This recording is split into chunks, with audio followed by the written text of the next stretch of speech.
Hey, what's going on, everybody? Thanks for joining us again. We're live. We got Ricky in the wing. The squad's all here, and we have a big one because, let's just introduce the topics of the day. First one, Sketch, the world-renowned Sketch, the guy that is blown up to the highest of heights. Well, Sketch seems to have a sketchy past, and we're going to get into the ramifications of that. But then also, Barcelona is introducing this. Well, there's an anti-tourist protesting group that has kind of taken a lot of control in the area, and they did a protest where they started squirting tourists with super soakers, and they've got a message for tourists to come. And I got a trip there next year, but that's and then finally we're gonna wrap up playing the game. Is it a third world country or is it a Democrat city? So we're gonna be showing images, and you could play along to see if you could guess where in the world this disaster could be. But I couldn't do it without my co-host introducing my good friend, David Cunningham. How you doing today? Hey, doing pretty good. A lot cooler than it would have been about 5 God, seconds ago. We were a couple minutes late because by golly, that air conditioning better have started, or else we would have been cooking like some chickens over here. We are starting the episode extra extra soggy. Wet for your pleasure, and really. shiny, for your pleasure. And we got a new guy over here, Doug. How are we doing this afternoon, this evening? I don't know if I consider myself a new guy anymore. I mean, You tell him, Doug. But ladies and gentlemen, B Shizzle My Nizzle is not behind the computer today, but he is in the studio, ladies and gentlemen. Yes, B Rizzle My Shizzle. Be Rizzle My Shizzle, Shizzle My Nizzle, whatever. I like Oh, now he just cursed. Oh, You can't say nizzle. bring it back. Man, we got a fun one lined up for you. We are so wet and moist from being so sweaty. You have no idea how hot it was in here. And thank God the AC slowly coming in. But diving into our first topic of the day. For those of you who are unaware of this Sketch character, he's a streamer that has blown up to the highest of heights in the shortest of time. It was around like March, February, when he really started blowing up. And it was just these funny clips of him streaming, playing Madden. But they started getting so much attention that he was playing with like NFL players and famous celebrities, and obviously him just having a natural sense of humor. I mean, the guy is hilarious. There were even more clips with even bigger names, and it was blowing up and snowballing. And, Josh Naylor's passing second base after home runs. What's up, brother? And there's NBA teams are doing like clip videos of them entering the locker room for the day. Everybody doing their what's up, brother? And again, you've got everybody doing this, everyone and their neighbor. I remember getting a bar hop pass downtown for the St. Patrick's Day, and we go in the bathroom, and this happened numerous times. You go to the bathroom, guys being dudes around the urinal, and you just hear one guy, Tuesday, and then, somebody else would just start cracking lines that like he's went viral for and is known for. And when strangers began bonding over this, it was that kind of realization of like, oh my God, this is getting bigger than you thought. You thought it was just you and your friend found this niche guy. Now it's turning out to be something huge. And in the last like month or two, I mean, he reached the highest of heights, hanging out and streaming with the biggest names. And he gave the first round draft pick for the Texans at the past NFL draft. So, he's known for being a big Texans fan. He threw out a first pitch, I think, at a Tigers game. But even under it, he still had his Texans jersey. That's what he's known for. He's always got his Stroud jersey. He even got so big that he got to meet his favorite athlete, his favorite celebrity. He played catch and did a little clip video with CJ Stroud, and he was playing catch with him. So again, huge. And then we wake up yesterday morning to find out Sketch is is trending on Twitter. And it's like, oh my God, our dude is hitting it again. It must be something funny, must be something great. Go down the rabbit hole for your eyes to bleed. Oh my goodness. When you see your dude, and again, this guy has become like a central figure for like male comedic culture. He is like a male icon, the locker room dude. And he's out here just mouth breathing BBCs, and it's for everybody to see. It's wild. So, okay, there's obviously total polarizing opinions and takes on this. And it's one of those situations where, of course, you're more than thankful something bad didn't happen to him, because that would have been the worst of this tragedy. But also, if you see what your favorite dude is doing, your eyes will bleed. Did I mention? Okay, so before we go down that rabbit hole, I got the guys in the studio. We're going to break it down, but I think we should open it up with Sketch.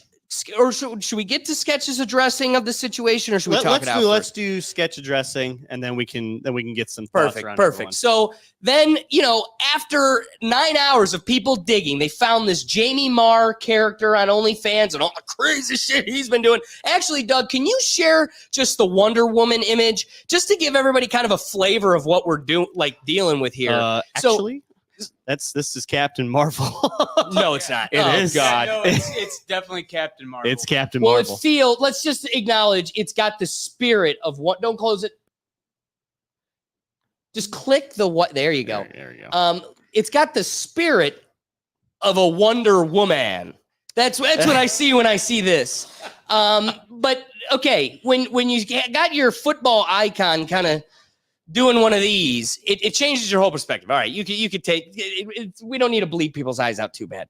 But when I say all this, it's because, okay, people are trying to say, is this Jamie Marr character him or not? There was a YouTube video that came out exposing Sketch to be this OnlyFans artist, and the link was somebody found a Cash App associated with this performer, and they shared the same email. Then people started breaking it down, and they were like, hey, they share the same like beauty marks, and it got to the point where it was practically unavoidable. So it probably festered for about a day, like 12 hours later or whatnot. He has to acknowledge the situation. You either try to run for it and deny, or you just address it head on. So then Sketch took to the internet. Doug, if you play that first video there. Wasn't planning on doing this today, but I guess so. Okay, I'll start from the top. Look at this, open and honest. That was me. Whew. That was me. It's okay, though. I will tell you what. Okay. 2 years ago, I did some stuff. I'm sorry if you've seen some of the stuff. You know, I'm a changed person. This is going worse than I thought it was. So 2 years ago, I did not have sexual relations with that man. I'm just kidding. I did, possibly. I did. Fuck. Cat's out of the bag. Yeah. Oh God. It's okay. What else do I have to say? Perfect time for this. I don't know. Thank you to all my people that have been sticking up for me. I understand if you're bad. Yeah. Shit hit the fan. I don't go on Twitter. I deleted. No, I'm just kidding. I didn't delete Twitter. I have been cautiously avoiding it. It's like fucking landmines everywhere I go. Okay, I was dealing with some addiction problems. A couple of them.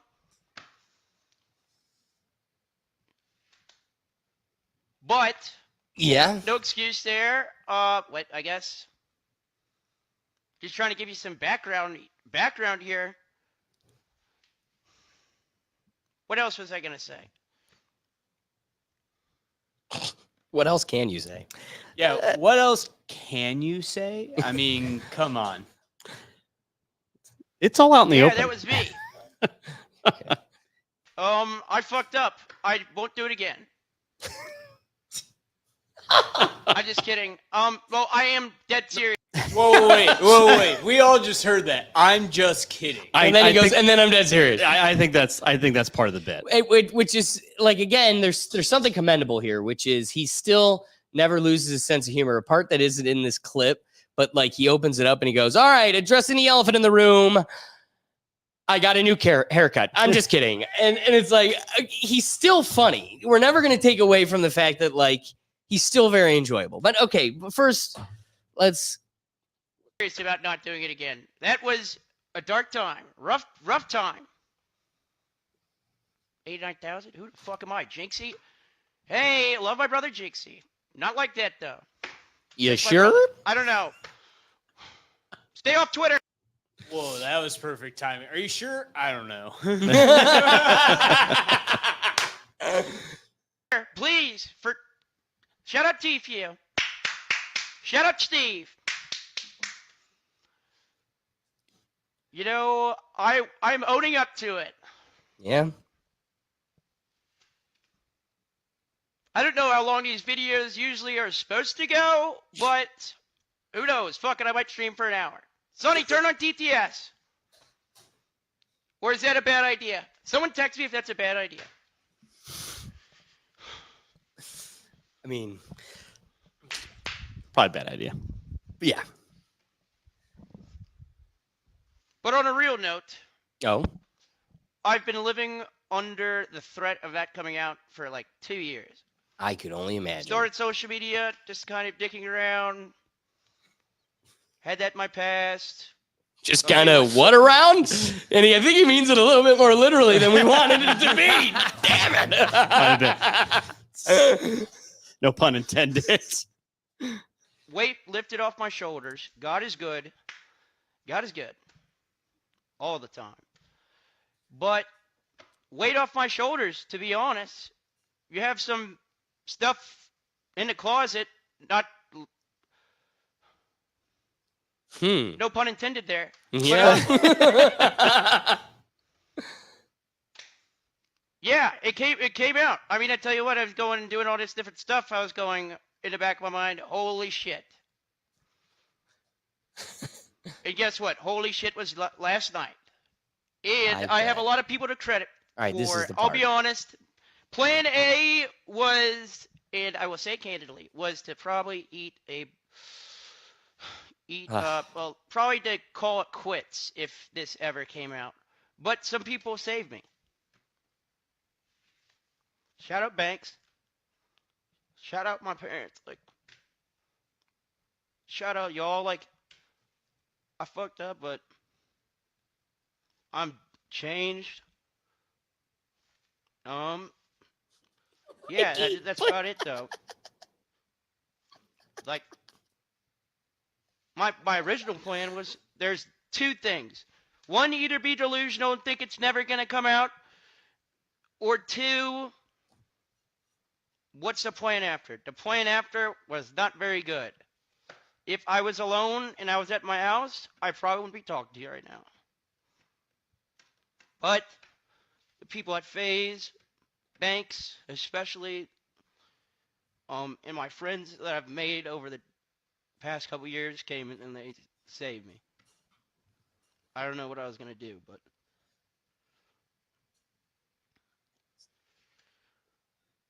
I don't know. Fuck it, we start streaming more. All right. So, there's a part 2 to this. That was kind of dry, but it's worth watching because 2 notes. Not only does he not lose his sense of humor, the thing that makes him special and what everybody loves about him, but then 2, there's a very real ending to that, which is the weight of it all. I could relate to having you do this thing. And like he says, now you're running from it for 2 years. Like every day you're at a UFC. Dana White pays for you to be at the UFC event and you've met the president. And you're just like, one day they're going to see me dressed in a maid outfit eating food that is not food. And like, this will all go away. That's got to be like a dark cloud that is just terrible to have to live with. So there's obviously in, the truth will set you free. There's some beauty in the relief that was given and being able to express all that. But there's this like pandering of, he's going through it. But the internet and kind of a position in his defense is creating this pandering of like empathy and victimhood. And you hear it in his position there.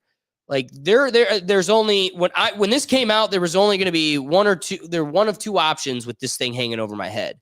One, either hope that the delusional hope that it never comes out, or two, end it all. Yep. If this is something, and this is where I come to, because now the internet is trying to twist it into like this anti-gay, you don't like him now because he's gay. No, that actually has nothing to do with it. It has nothing to do with it. It has everything to do with what he did on the internet for all to see, which is like the craziest thing. So I make the analogy to like Tyler, the Creator. Tyler, the Creator makes all this great music, then everybody finds out he's gay. Everybody still loves him, if not even more. And it's because, like all of us, I think we're getting, this sexual liberation that the hippies brought us was great. But also at the same time, I think we've gone a little too far. And we should be allowed to do anything and everything we love and have our good time. But it should also stay in the privacy of where it's supposed to be. So, I can have more than appreciation for Tyler, the Creator, and how he expresses who he is and whatever he does in his past life. But he also doesn't have to flaunt in my face, just like I'm not doing the same to him. And so the difference is, I think, to me, and this will get to the greater dialogue. One, there's a conversation about Sketch.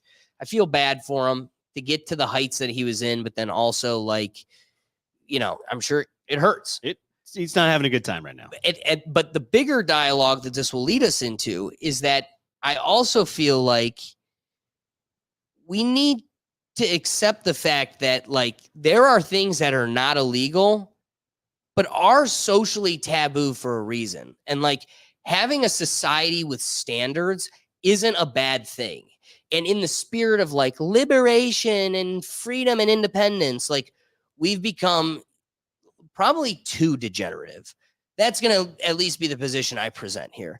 So I'd like to get your thoughts, and then we'll kind of flip it to Ricky. But what do you got for us? Well, so I knew nothing. I knew nothing about this kid about 24 hours ago until you were sending me some videos. It's like, oh my. So crazy stat. This live show is older than his first Twitch stream. Did you know that? That's so sad. That's really sad. That is, we're makes you feel old, doesn't it? Yeah. But I'm just sitting here going, what the hell? The way I usually do, research for a lot of these topics is, I go through my social media channels, and boy, my algorithm's not anywhere close to where he's at. So I had to do a lot, pretty much go from the rise to the fall, all within the past 12 hours of this kid. And I have legitimately a few thoughts. The big ones. Let's go with the elephant in the room. Yeah. His haircut looks awful. But so I think with any of these streamers, especially ones that are doing video games, they are mainly child based. It's his probably average audience is maybe 12 to 13 years old, and he kind of placates the younger audience, just kind of loud, the band, but there's a difference between NPR and just someone on Twitch just harassing people with street interviews. A lot of these things are meant for children. So you do this and you just start going beelining for, you're trying to get the child audience. You keep that, that's where his boost and where his notoriety really comes from. So to have this That's where the cred is. Just like South Park, all the money is with the younger viewers. Well, exactly. But it's not suitable for children. Nope. It's not. So So this comes out. I can understand. I can probably understand on one hand, like, oh my God, I did this way before I was ever popular. And now this just might be my legacy, at least half of it coming up. So it'll always carry with you. I can at least understand kind of the anxiety, the internal anxiety that comes from that. But I don't think he's entirely innocent. I think you and I are probably going to differ a little bit, but I think where we agree on some of this is like, yeah, we all have choices and we're all responsible for them. And there is a time the piper, wants you to pay him. And this just so happened to be one of those times. And he just got famous up to a point. Someone's like, oh, I gotta knock you down a peg. And does this become a story for those like, ooh, don't do it. Don't cross that threshold with that online adult content. Stay over here. Or is it more, or are we going to get more of this? Hey, it's okay. Him doing that online doesn't affect me. Oh, that's what it's for sure going to become. And we're seeing the narrative one way. Let's see if it tips the other way, though. I think because his audience is football, Madden people. The type of people who that don't do that in the locker room. Well, they enjoy your mother quite a bit. So I think to have that there, it's a dichotomy. And he's not. It's not even one thing with Tyler the Creator, who's he's just gay. He's just gay. He's just gay. That's just that's just what he prefers. And here's the thing: Tyler the Creator probably has done the same exact thing Sketch did for all of us to see. Yep. But I'm only here able to say probably because none of us has seen it. It was on my phone. I was oh my God, on this screen was that. So again, there's also like, this is your bed. Your time to lay in it. Yeah. You can't escape it to a certain point. You can ask for forgiveness. You can be ashamed of it. You can hope it just kind of goes away. But these decisions and these choices do follow you. Even like the internet, kind of one of the oldest rules of the internet. The internet is forever. Internet does not forget. And it just takes enough people to kind of recognize you in a crowd to go, oh, I've seen him in a different environment before, and it wasn't playing Madden. Yeah, that's so right. Yeah, before we totally dive down the rabbit hole, let's get Ricky from Just Another Day TV in here. Ricky, the world has blown up for the world we know it. What are your thoughts? Glad to be here, brother. Glad to be here, brother. Man, I'm hurt. I'm hurt for my nigga Sketch, man. He a genuine character. Like the character he plays as Sketch is it's part of him, but he approached everything better than a lot of these celebrities do.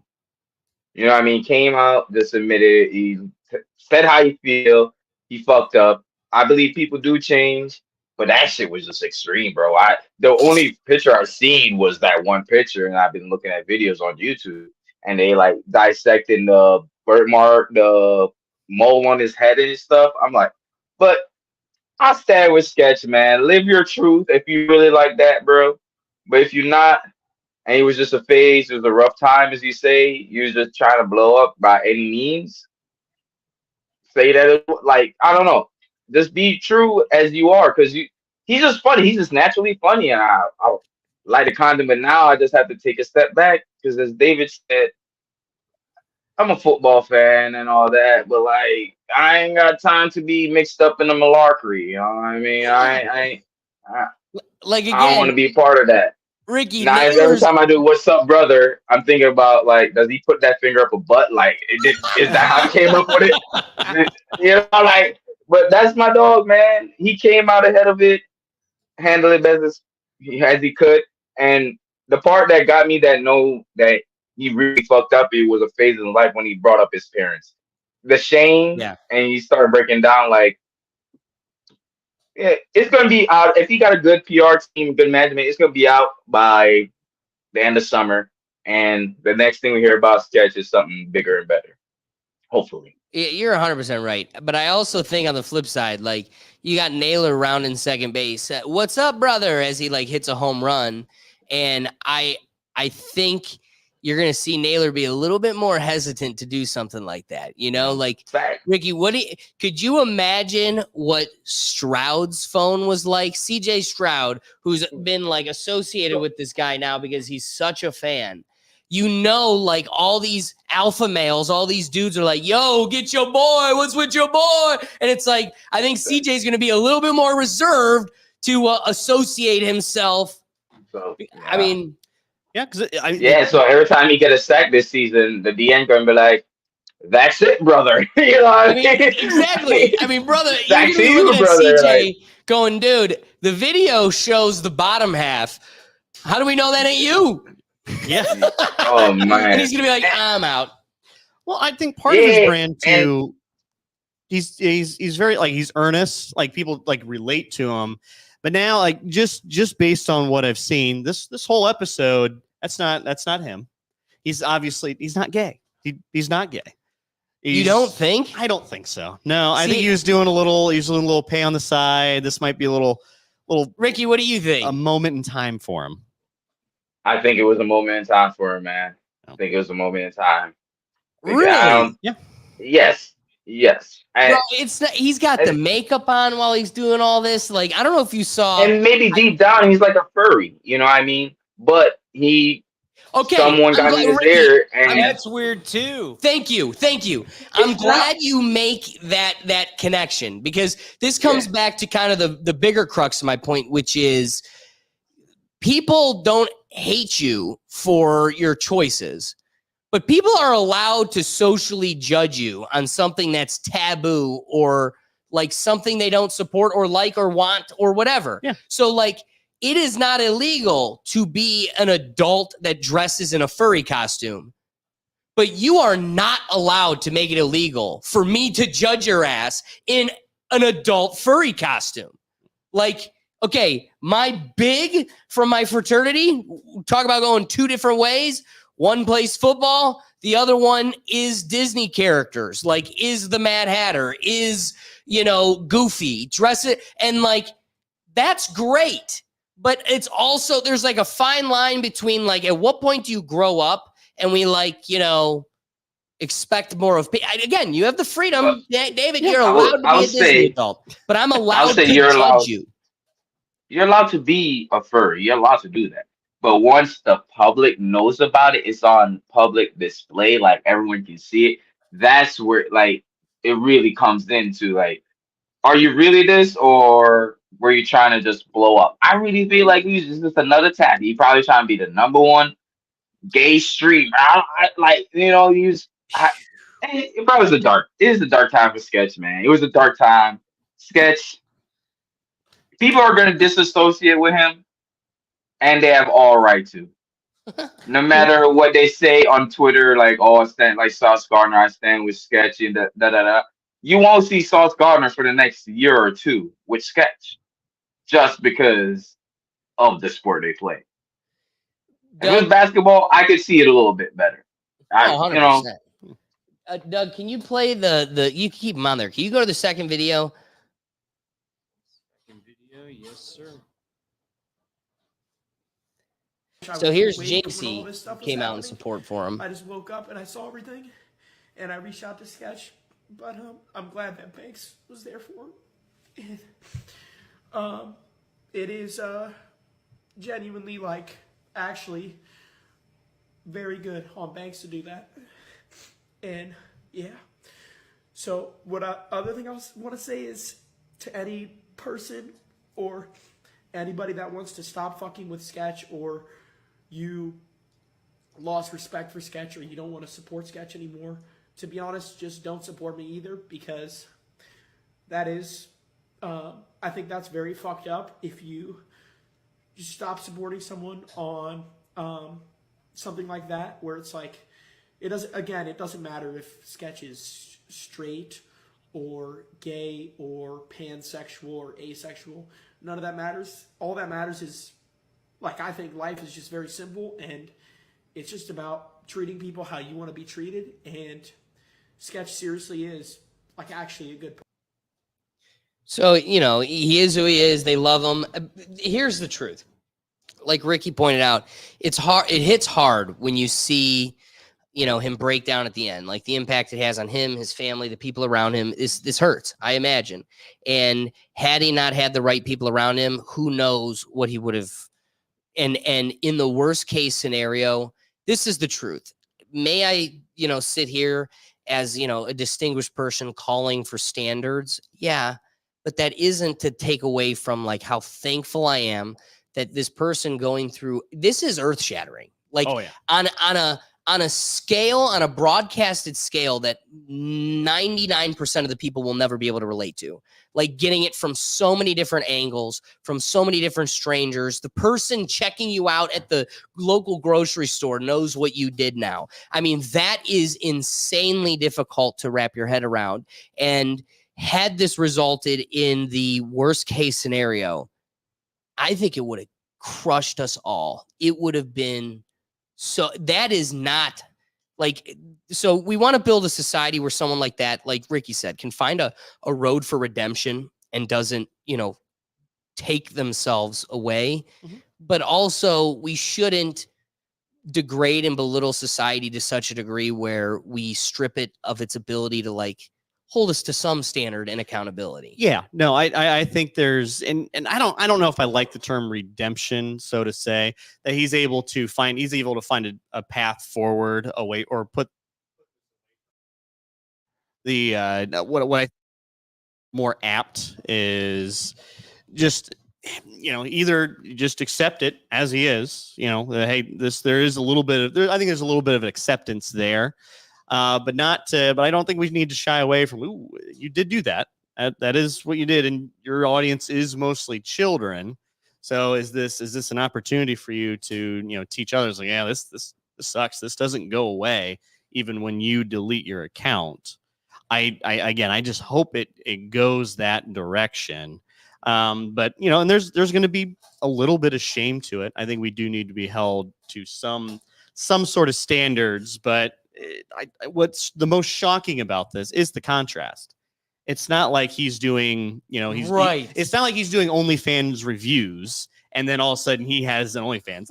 He's doing something that's like, not as like he's not doing knitting videos. Yeah, and then he turns out to be a feminine. It's the contrast. That's what it's like. Football. He's playing Madden with Tyreek Hill. Yeah.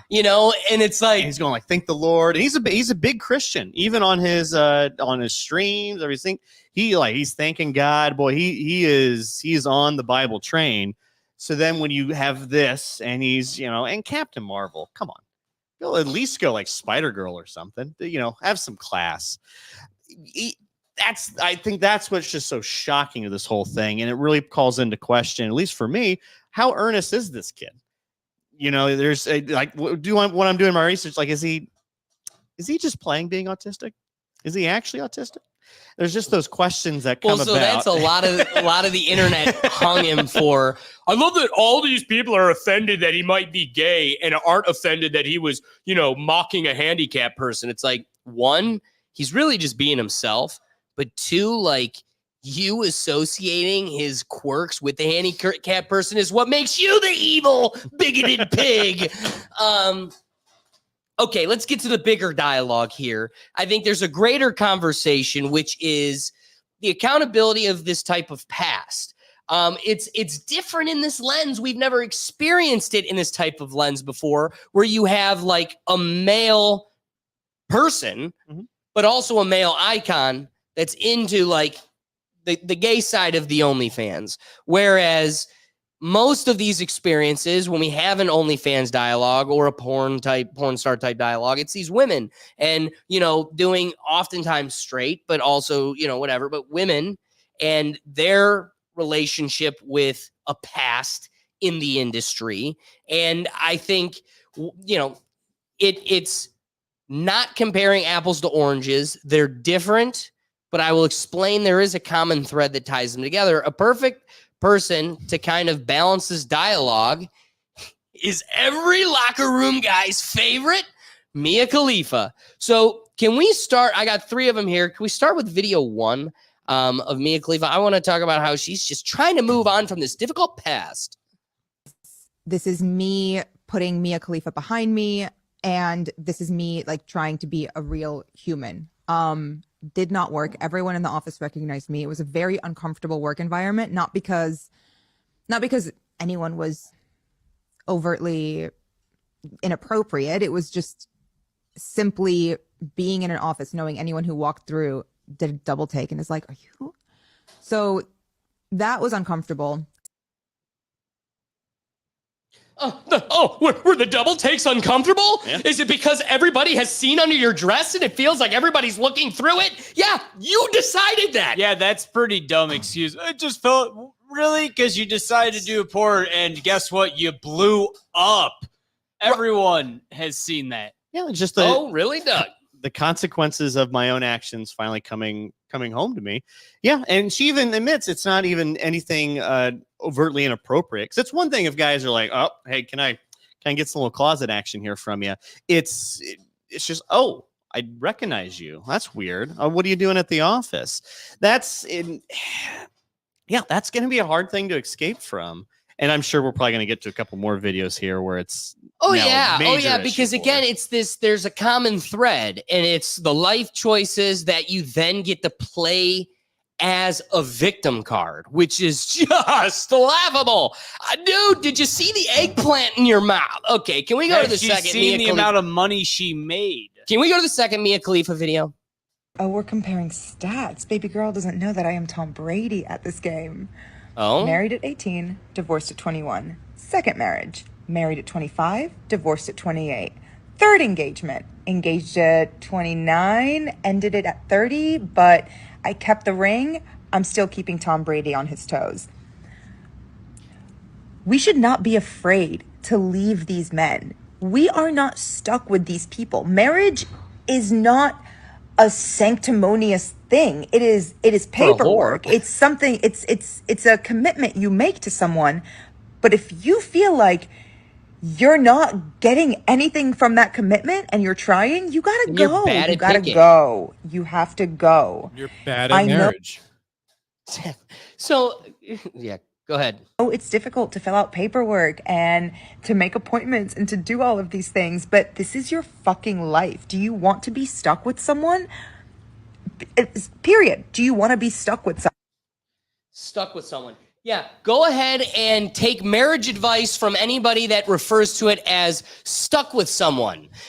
Here's the thing. I don't think it makes you the Tom Brady of marriages when you've experienced 7 failed ones. Normally, you'd want to take that advice not from the neighborhood whore that every person has seen, but you should probably take it from, I don't know, your grandparents or take it from the people that have been together for 60 years, know the hard work, and know what it's like to, I don't know, pick it right, that actually have their radar, calibrated. They're not just doing it with the local. Anyway, can we go to video 3 before we close this whole thing out? I think there is some sort of pause real quick. Actually, that is in. Start it over. Okay. I just want to say, when we were getting this whole thing started, David's like, is this like a porn news channel, or is that and that's the news channel? How ironic is like news called Hard Talk? Hard Talk with Mia Khalifa. Hard Talk with Rex Erection. Dude, it's on BBC. Like, It's got like kind of like the KY jelly colors coming together. I could eat you. Oh my You could fool me. This was a kind of like porn news. That's what I'm saying. This is wild. All right, let's get to it.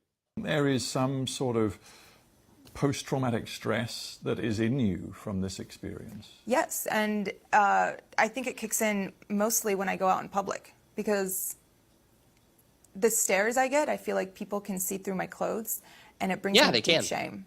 It makes me feel like I lost all right to my privacy. Like, Real, you gave it away. Did. Yeah, she did that willingly, and not to mention probably made millions off of it. Oh yeah. And again, so how is she playing the victim right now? Exactly, and still gets to play victim. Which I did, because I'm one Google search away. Yeah. And those images, you cannot expunge. No. You have no right, even though it is deeply personal to you, you have no right to remove them from anybody's view around the world.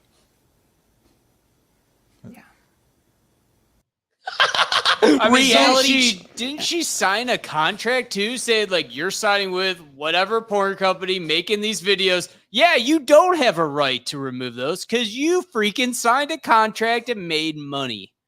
Well, I think the more like the real. So I'll give her props here. She's done. I think she's made the majority of her money actually not in the adult film industry. No, she's doing like fashion things. She's predominantly made it in the adult industry, but it was done in like a matter of like 9 months. It was like the shortest but highest grossing porn star career. Yeah, It wasn't millions off. It wasn't very long, and she's still using Mia Khalifa is her stage name. She's still using that. That's how she introduces herself. That's her Instagram following. That's it. She's on fashion runway shows using that name. So there is a bit of a hypocritical nature to the way she approaches this. You know, is she hey, I don't like the adult film industry. I think it's pretty bad. They kind of chew you up and spit you out. And I was able to kind of make it a brand out of myself after that. Most girls aren't able to do that. That's not the road she usually takes. It's really like, I've been exploited. Yes. This is everyone else's problem. Well, hang on. Stormy Daniels made a nice sum of money after, in her elder years with. Why aren't you showing yourself? I don't know. Because that's extra work pushing a button. But I mean, let's be honest. Stormy Daniels, she's older. She made plenty of money off President Trump. I mean, hell, he's going to court over that money. Oh my God. She made money after the fact. But I think she didn't need to sue anybody for that money or hold someone accountable for an action that anyway. But she's able to make a brand of herself. She's able to do it more. Her story should be the way she went about doing it should be kind like of a Harvard course. A beacon of hope for those who made that mistake or who view it as a mistake and went, well, how do I redeem myself among my peers in this scenario? And then there's other women who just completely embrace it and doesn't let it bother them or just lean into it. And I think if the more you lean into it, the less are people try to make it an issue for you. Oh, hey, Riley Reid, you suck dick. Yeah. Haven't you seen it? What's your favorite video of mine? I mean, that's an easy. It's just like an easy comeback from that. Like, oh, if you're ashamed, okay, well, I've made my money. I'm good. It just depends on how you. But again, that's the problem. That's the problem. You made your money, and you then need to ask yourself, was that amount worth it? Yeah. So when you're Mia Khalifa and you're sitting on a couple million, you could probably go, yeah. I mean, I got all these headaches everywhere I go. Everybody's seen me, but at the same time, I get to go to places they can't because I'm a millionaire. But that's at the top tier. Yeah. This whole experience is across an entire, different sliding scale of experiences. And you have on the opposite end, a single mom who's trying to make it and she gets a couple hundred, even let's say 50,000. Let's just say she's making a solid annual salary off of this. She's living well. She's not, ultra popular, but then her son's principal finds out she has this thing. Yeah. It's like, okay, all of the ramifications of that are not their fault. I mean, have you seen the story of like the daughter that's like, my stepdad is following me on OnlyFans and I'm a It's like, wait. You've literally made this accessible for any person. That's incredibly disgusting, but you open the door to disgust, not him. And so it's like when your son is having thoughts of ending it all because he goes to school and gets ridiculed by all the kids that have seen mom's OnlyFans, the nature of this situation isn't you have a right to get mad at them for finding the choices you've made. Like you are responsible for everything. You're not new to this society. The society has made its expectations and its standards totally clear. So when you go and step across that and then society has a reaction, you either need to be making enough money that it doesn't even matter. You need to be confident enough in your situation that it doesn't matter, or you will be crippled by it. And I'm not going to feel bad. Yeah.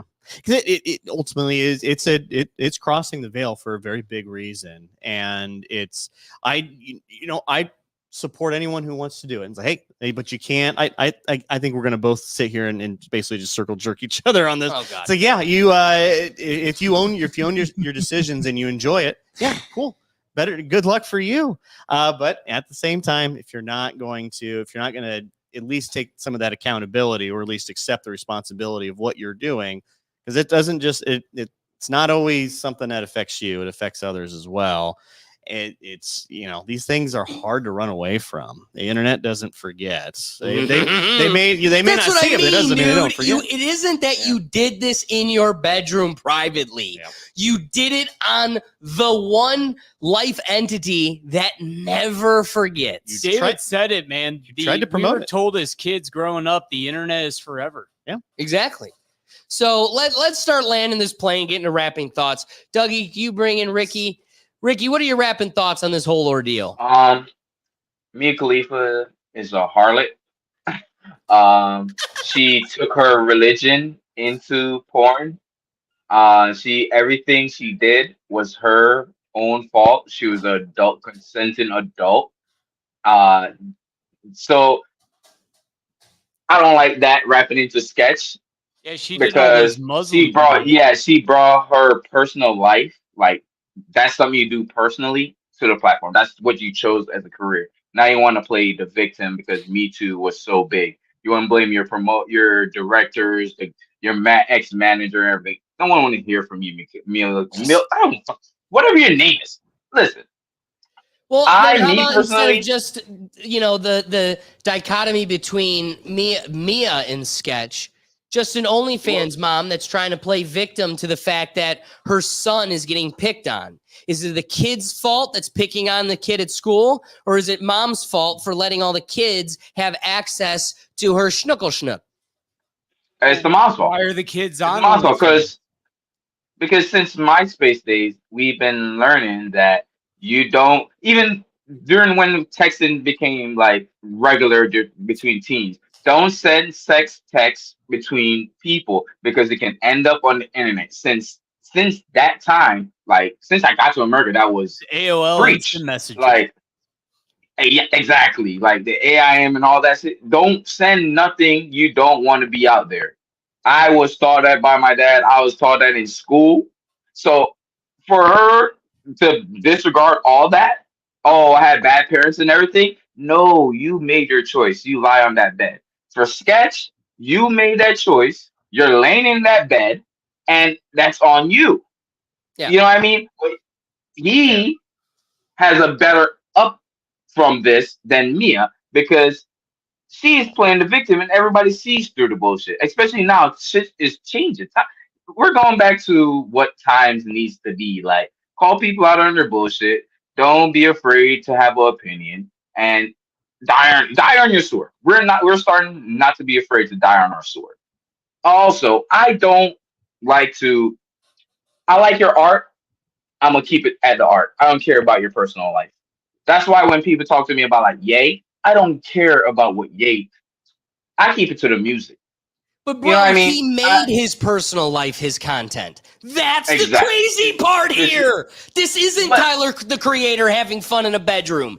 It's just that's my content. That was Jamie. That was Jamie. He put it out. That was Jamie's content. This is Sketch. Sketch is not Jamie. You know, it's the same person, but it's not the same character. It's not the same character. Sylvester Stallone did softcore porn before he got casted in Rocky. With women, and then he was a masculine. But someone also said he's been an actor both times. Hey, what's But someone also said earlier that Mia is still using her name. Jesus Christ. You know what I mean? Someone said earlier on the live that Mia is still using her name on all platforms. She still goes by Mia Khalifa. Sketch disregarded this character, and he's Sketch now. He's not Jamie anymore. You know, so Mia is just playing with everybody. The vulnerable emotions. Duke Silver. But Jamie and Sketch, two different people. Sketch moved on, man. I just keep it separate. But I mean, at the same time, take a step back. When Ron Swanson gets haunted by Duke Silver, there's a time and a place where you gotta You gotta gotta accept all the ramifications of being Duke Silver, whether that's old ladies getting excited to see you, or football players being afraid to bring you into the locker room anymore, brother. I agree, Ricky. Let's let Brian over there in the wing. Do you have any rapping thoughts for us? Yeah. We all know how David feels about Circle Jerk. He's not a fan. Sketch. On the flip side of this video, he'll be getting paid for this specific video, I'm sure, hand over foot. That's true. Mouth over hand, whatever the terminology is. Hand over member several times. It's true. That's it all worked I for got. Kim Kardashian, right? Like, you know what? Made her That's famous. true. Yeah. That's She's a real success story. Same with Paris Hilton. Yeah, maybe he can get some butt implants. I don't want to see that Fill those Miss sweats Marvel costume with out. a BBC or a BBL. Man, they're both. We'll be saying, "Whoa, man!" Clap Whoa, them man. cheeks. Whoa, man. All right. For my rapping thoughts, I'm going to say I appreciate Ricky's position in that I got 2 points. One's for Sketch personally, and it's that you made your bed. And like Ricky pointed out, he's lying in it. And there's something very commendable to, he didn't let the internet go crazy and wild and as it could. Had he let it run much longer, it would have gone down into crazy conspiracies and loopholes and being able to just liberate yourself from something that has haunted you for so long. Not only is the relief, but also it is the most honorable and manly way you could approach something so unmanly, big boy. But what I want to appreciate is, like Ricky said, he's lying in that bed. And that's all you really could ask for. I think a lot of people had a concept or an idea of who he was and everything else. And this kind of shattered that. And most of their emotions are just rooted in the shock. They'll get over it, like Ricky said. And even for him to be in such a dark place and find that stream of humor that resonates with everybody anyway, like, I'm going to address the elephant in the room. I got a haircut. No, I mean, that slaps every time. Yep. And it mirrors everything that has made all the clips and everything. What has brought the limelight on him? He's lucky. He's lucky that he's such a great person that he was able to make, as Ricky's word, genuine relationships with people that will make sure he never goes away, right? If Steve will do it and Jinxie are coming to your defense, the first thing my knee-jerk reaction is going to go, hey, man, you're not going to be getting free courtside seats to the Octagon at a UFC match or be the honorable person at the slap fights anymore, because that's not the atmosphere, the alpha male type of mentality they have there. But Dana White has nothing but affinity for Steve Will Do It. And so when you've got Steve Will Do It coming to your defense and will do anything to support you, and this, gay agenda part where it's like, if you don't like them, then you hate gays. That piece is going to be there too. So you're going to have people that will be afraid to not support him. You'll have people that will go out of their way to kind of promulgate him, one, because they like him. And if they just, gay or not, I just love the guy. And then you'll have other people that are afraid to not love him. So he's not going to go anywhere. And as these clips continue to build and snowball, he's just going to only grow. And like Kim Kardashian, now Brian kind of knew of him because I made him send him clips and I made him a thing. Yep. Doug didn't really take to the clips, so he knew of him but didn't engage at all. Ricky knew of him on his own accord. But again, did he not win? When 4/5 of the room already knows who he is, some barely, some so much more now. But here's a David. Now he's got the whole room knowing who he is. This is that Kim Kardashian effect. This is the Donald Trump, as he says, that all news is good news, right? Or all press is good press. So like, this will only benefit him. The way he's handled it is nothing but commendable, and that will totally lean to his success. But then I take the bigger position, which is on the flip side, to these content creators. As a content creator myself, why do I need to sit here in total fear of speaking what I think is my genuine heart? I mean, there's no eggplants in my mouth. Nobody's seeing my tushy. And yet, if I say we should remove critical race theory from schools, I should be afraid to lose my job. So do you see where you've gone as a society? When I want to call out, an adult male dressed as a furry doing book readings at the local library for children, or a trans person or trans children being medically mutilated, if that will take away my job and we can't have a real conversation about what these people are doing publicly and the social ramifications it not only has on them, but the people around them.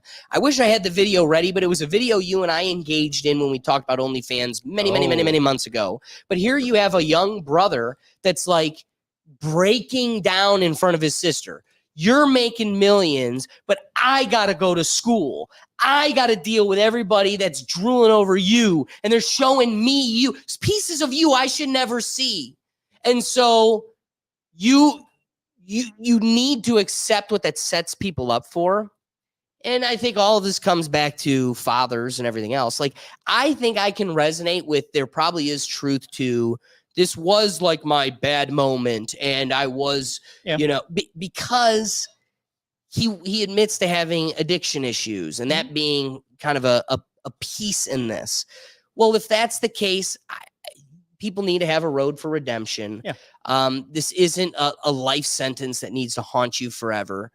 But I do think when you have somebody like Mia Khalifa who's coming out here and just making a sham of what marriage is, and it's like, but if you look at all these single mothers that are ruining their kids' lives and playing victim, or a guy like Sketch that had this addictive background, like 90% of the time it's rooted in a bad home. And so a lot of this is cyclic. The same clowns that are calling for, not giving as much sanctity to what it was to be married are the same people that are victims to a terrible household, the result of a bad marriage. And so when you look at the families that had a strong marriage, that stayed together for a long time and put in the work and built something beautiful, yeah, actually none of their kids even wanted to. You've got kids that are damn looking that good looking that could if they wanted to, and they don't want to. So ask yourself why. And it's because they don't have to. So it kind of comes back to, and I'm going to end it with this. There's a hamster experiment where they put cocaine in water, and in the hamster cage where there were too many hamsters, not enough toys, not enough space, not enough resources, the hamsters would drink the cocaine water to death. But in a world where they then created the same experiment and there was nothing but plenty of space, plenty of home space, and plenty of food and resources, none of them, and plenty of toys, none of them even thought or went to or touched the cocaine water. Except for social reasons. What's that? Except for social reasons. When they would, sometimes occasionally they would just kind of all dabble, but it wasn't anything like overdoing it like when they were solo. Sure. So again, the greater point is, in a place where you're comfortable and people are not distressed and they're raised appropriately, there is no question. Like, I wouldn't need to call for these standards. The standards would just be standard. They'd just be the norm. But in a world where we have so many mental health issues, so many home disruptions, BLM is out here calling for the destruction of the nuclear family, and we ignore those things. Like, then we're sitting here going like, oh my God, why is everybody in jail and everybody hates each other and everybody's addicted? So I think the greater message is, the people that are coming to their defense and wanting to ignore the ramifications of doing this type of content are the same people that are perpetuating the things that I think are a cancer or a tumor in our society. What are your wrapping thoughts? So I'll climax with this. The That was good. I don't want to be too terribly derivative, but I think one thing we didn't bring up here either is you have the right to maybe look at someone in a different light and maybe not always agree and or kind of, ooh, man, I'm not going to watch your content anymore because you did X, Y, and Z. But I don't think you have the right to harass, really go out there and like, I don't want to say death threats because maybe he's had them, but anyone who's relatively famous online's got him at one point or the other for whatever reason. But or take you back to the high school kid who's, oh, I see your sister. You shouldn't harass. You shouldn't. You don't have the right to really just bully someone to the point where they are going to do some irreparable damage to themselves, despite the situation that comes through. Because this is ultimately harmless. There is no victim in this scenario. He put himself out there and he regrets Except for it. the people around you. Well, like your mom has to live with what you did on a camera, and all the people around her knowing that, and all the people around her for the rest of her life looking at her going, I know what your son has done. Yes, you have to live with that. And like the society around you holding you to that, it isn't cruel. It isn't bullying when it is a natural reality. Like I keep trying to come up with an example that isn't sexual, but like it's okay to have a society where things are legal, but people don't like them. Like they don't support it. Like that's okay to have a society that does it. I don't know. I think there's a major difference between, well, I'm not going to hire her for a teaching role because she had an OnlyFans versus, oh, I'm going to nonstop send one of my classmates his sister's butt constantly. There's a difference. There's a clear difference. At a certain point, you are now the type of person and you need to be held accountable. You're using two examples that are on opposite sides of the spectrum. Where's the middle of the spectrum? Where's the reality we live in? Well, the middle of the spectrum is I'm not going to hire you based on your No. The middle of the past. spectrum is that kid that's crying to his sister. Your scenario of it needs to be one person targeting him, sending him pictures every day. I don't think anybody here is seriously resonating with the ramifications of the internet. This isn't just one guy targeting you every day with 1,000 pictures of your sister's ass. It's a nightmare haunting my existence because one person did it harmlessly once, but then the next guy did it, then the next guy did it, then the next guy did it. So it's everywhere I turn.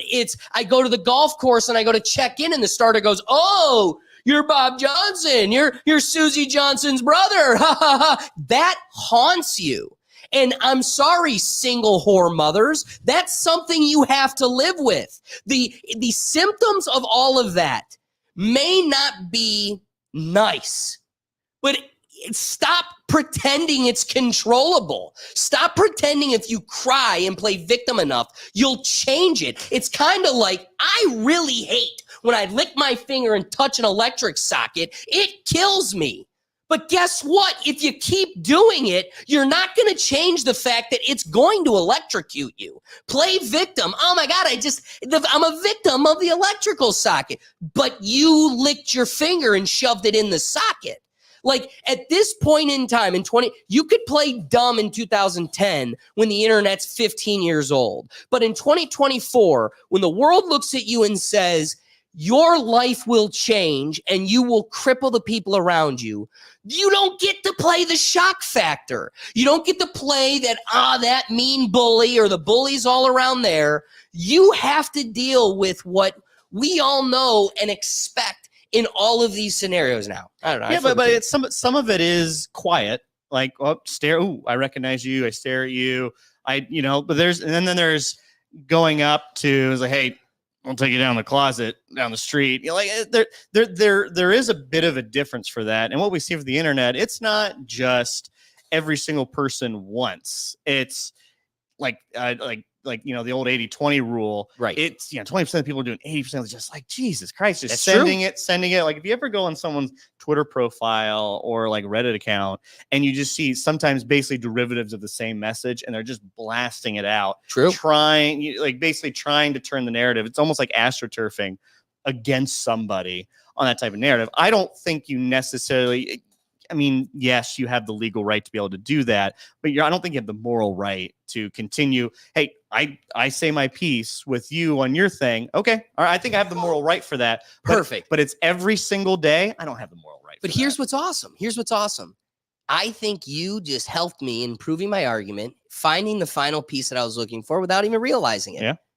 We can both agree that Sketch, so this guy Sketch takes a video of him just gobbling hot dogs.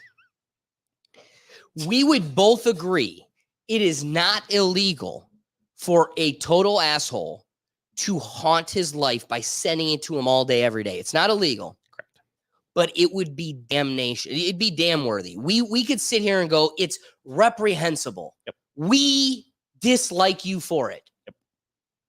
That is literally it's on both sides of the spectrum. It's you tweets just as much as dirty, raunchy content. You don't get to also then play victim. That guy, so let's say somebody does that to Sketch, and we all go, we hate this account. This account is a bad person. And then somebody finds an email associated with it and goes, oh my God, it's the local mailman down the street. His name's Steve Johnson, and we got him.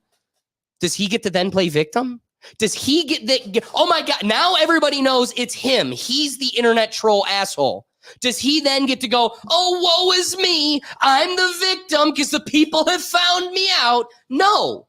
You made that bed, you lie on it. And at the same time, like Sketch, if you lean into it, take it head on, and society still accepts you and we march forward, kudos.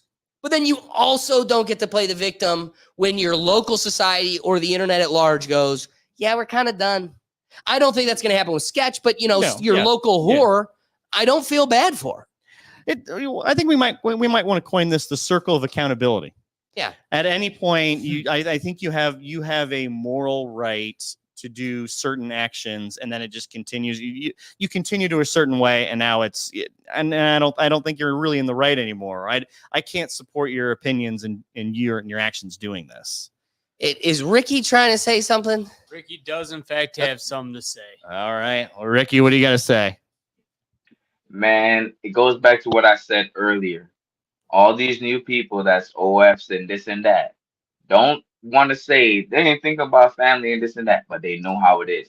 They probably was the one making fun of kids something about their parents that's not even as serious as putting your twat on Front Street. You know what I mean? So it's delusional on their part, because they're trying to make it normal to where you teach your kid, oh, this is okay, you're allowed to do it. Exactly. But it's not normal. It's not okay by no stretch means or nothing. There is people out here that choose this career, and you tell your kid, if you do this, I failed as a parent. Boom. There should be no reason you need to go put your twat, your cheeks on this Broadway, just spreading it. Guap 3000. You don't need to be doing none of that. There's so many jobs in the world that you make constant money, longer return on your money. You can invest. You have 401k, you have health insurance, all this. You don't have to worry about the next contract and which long schlong you're going to take in 3 different holes. Like, there is way more avenues in this world. Like, so when they come on, like, oh, don't bully my kid. My kid is going to school and he's getting made fun because kids found my video online and showing him. Woman, the internet is undefeated. There's all the jokes. There's so many different corners of the world. If someone here ain't saying it, someone in Buckfuck Egypt gonna find it, and he's gonna, this is what they're doing in America. Like, it's never gonna die. There's a website that you go to, and that everything that's posted on the web is on that website. It's like what we've been learning. It kills me that we've been learning about this for the longest, and no one, like, they play. I hate the victim role. Like, come on, I'm gonna be starting to make fun of soon. When the show blow up, they're gonna go back to clips and pull shit you say, I say, and be like, oh, this and that, so it's like, and we know that. We understand that. Exactly. So why? And there's people out here that live and die to leak OnlyFans. Like that's how they make their money. It's true. So how? Like, come on, man. I hate the victim mentality. Anything about like, oh, I'm hurt, my kids, this and that. The internet been around since before the like 80s we'll say, right? Yeah. We know about this. We knew about porn on the internet. We know about stalkers not talking to strangers since growing up in the 90s, early 2000s, MySpace, basics. Facebook, Instagram. Like, and it's over. The conversation for it should be done. I think Ricky, we're going to give you your final thought because I broke you, but I think Ricky wrapped it perfectly. Like, you're allowed to do all this stuff, but we seriously need to acknowledge that, like, if I'm going to teach you that this is bad, and I'm going to try to be a resource in your life so strong that this never is even an option you want to take. But if it is an option you take because you legally can, there needs to be a social acceptance that I failed as a parent. I love that point that Ricky made. I don't know. What are your wrapping? Yeah, thoughts? To piggyback off a little bit of that, 'cause I think we're all pretty much in agreement that yeah, you can make the choice to do it, but you have to be at least accountable for your actions, or at least understand, be self-aware enough to know that hey, that there is every action has an equal and opposite reaction on this. So I am still not of the belief though that there's like a harassment quality to this that I think is a little it is counterintuitive to the whole situation.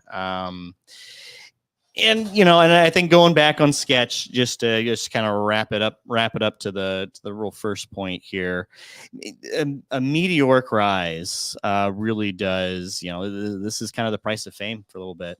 If he was just instead of being on the NFL draft, saying the draft pick, and he's just some Twitch streamer doing 500-600 views, this probably doesn't come out. So there is really, this is kind of the dark side of fame. Yeah. You get so big, someone is going to try to bring you down, or at least try to dig something up. It's like, hey, or like it really could just be clout chasing. And the cool thing is you just don't have to do that thing online and they'll never dig that up. That is correct. Like they're not going to find it on you, David, once this blows up. That we'll find out. We'll see how big the show gets. We'll see what someone discovers.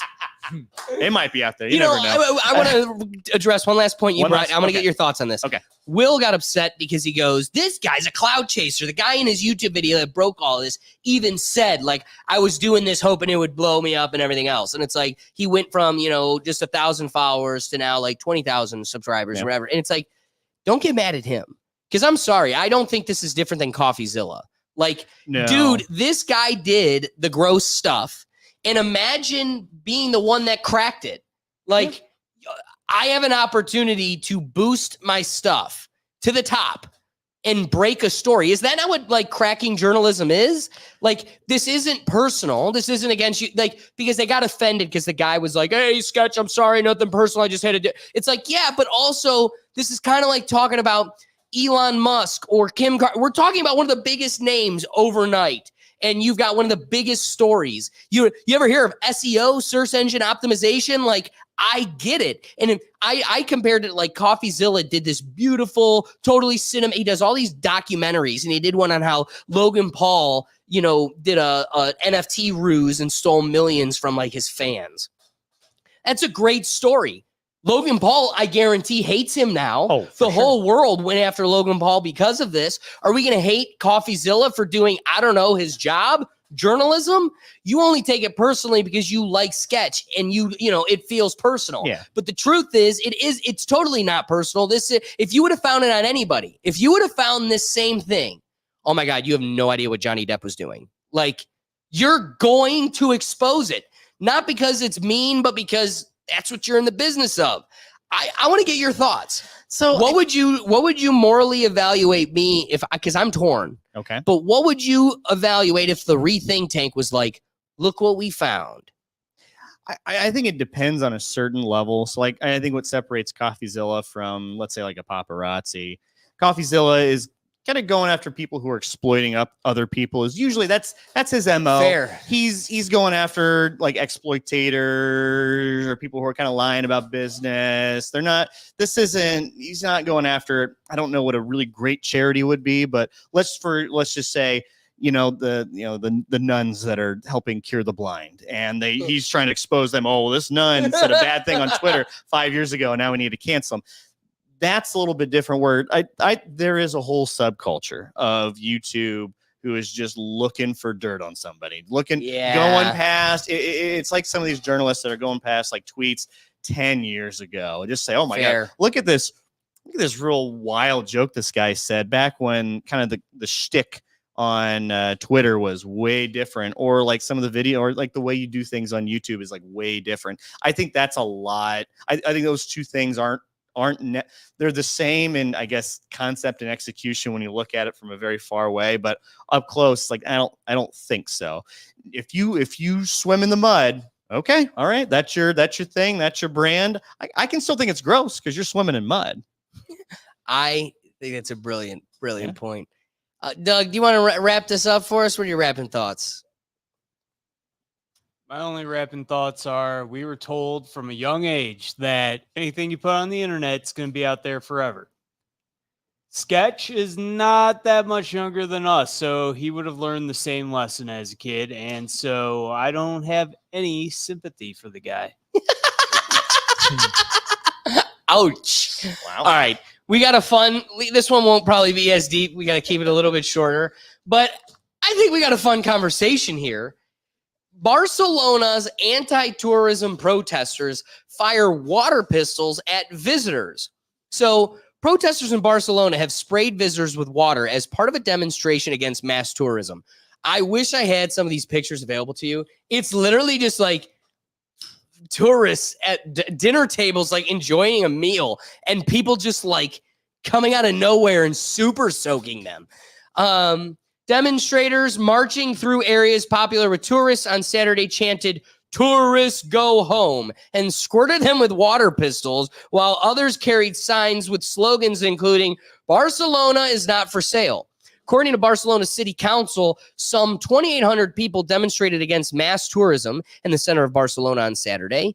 Thousands of protesters took to the streets of the city in the latest demonstration against mass tourism in Spain, which has seen similar actions in the Canary Islands, and decrying that the impact on living costs and quality of life for local people have skyrocketed.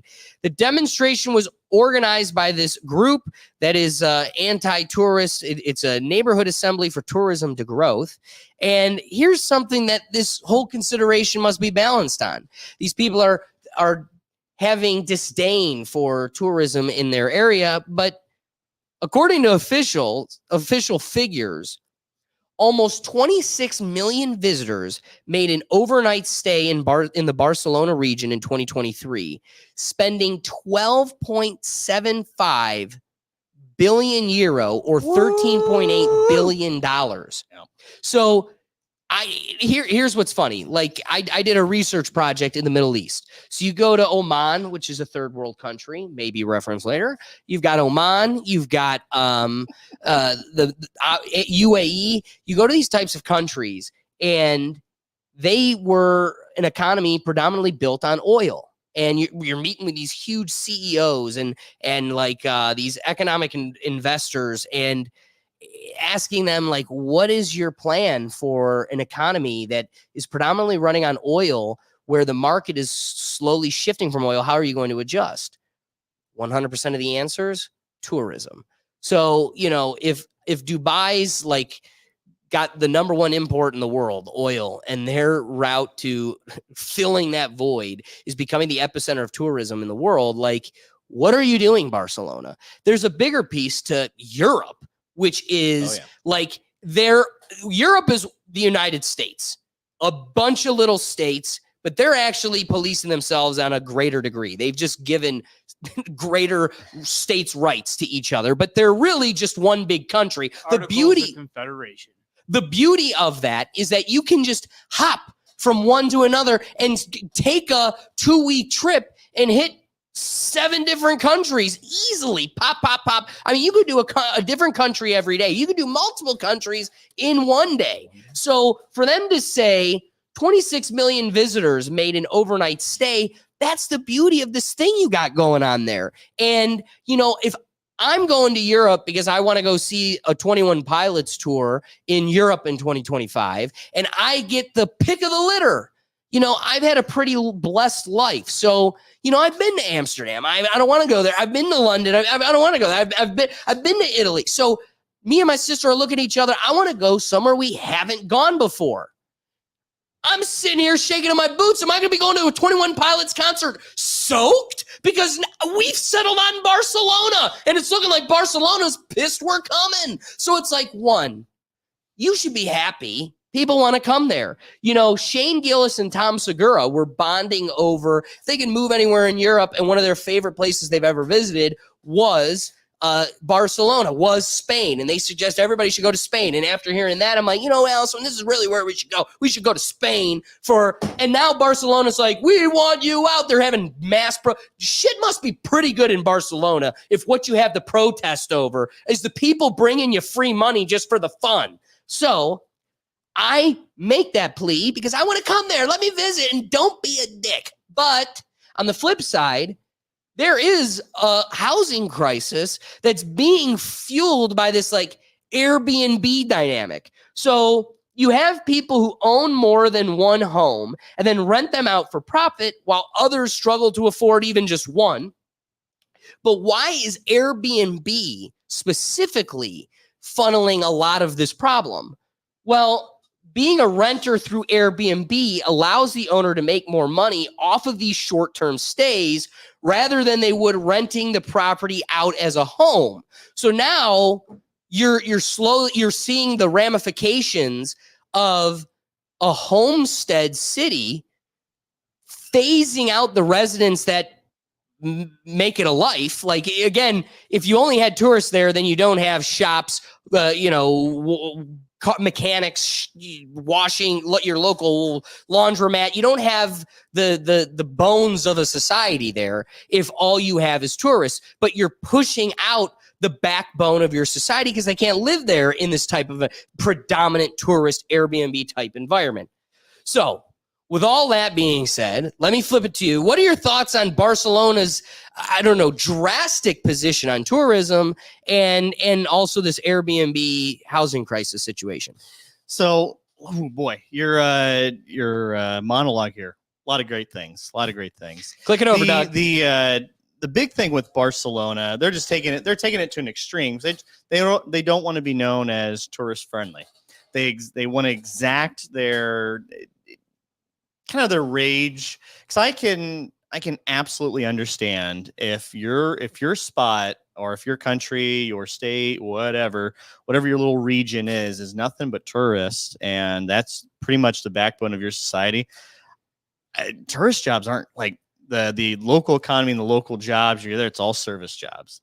Yeah. Not everyone's a service job person, and it's easy to exploit that type of labor when that's the only type of job available. When my wife and I went to Puerto Rico, one of the locals was telling us that every hotel has a clause that you can't work at another hotel.